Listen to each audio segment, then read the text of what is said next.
clean pull. Now the clean pull is a great assisted workout for Olympic style movements such as the clean and jerk and snatch.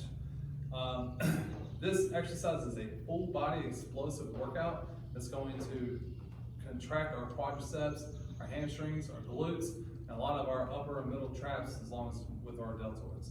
Now to begin this movement, we are gonna get in a power position. We don't want a deadlift position in this movement because we want to replicate our power clean or our full clean in this position.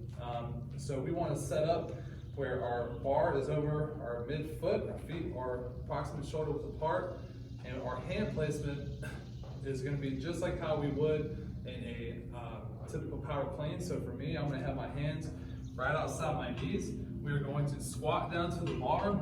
We're going to have our back in a good neutral position. My neck is also following suit in that neutral position. My lats are engaged, my shoulders are back, retracted, and I have full pressure and stability throughout my body. Now, when we begin this lift, I'm going to take it step by step, and then I'll show you a full clean pull here in a second. So, when we begin, we're going to get to that first pull where we're right below our knee, and then we start moving into our hip and knee extension. Once we get just almost to the top of the hip and knee extension, we are then going to have some plantar flexion, and we are going to shrug and have a slight elevation with the bar with our forearms before we get to a returning position.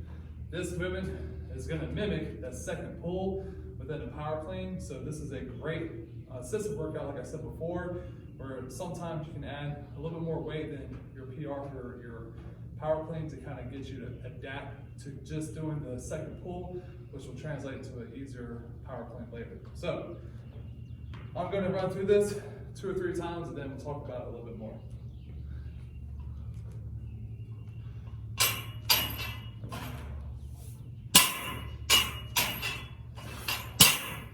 So as you can see, it's quick, it's explosive, and I'm getting in a full triple extension position. We are trying to get that bar driving up as fast as we can. I'm not necessarily pulling the weight up. I am trying to get as much momentum going up as possible. And then I'm exploding up my hips and I'm shrugging that bar up. And if that bar tends to get up higher than what I can normally do at a slower position, then that's wonderful because we want to get that bar as high as possible so then we can translate into that catch for like a power clean. So this is the clean pull.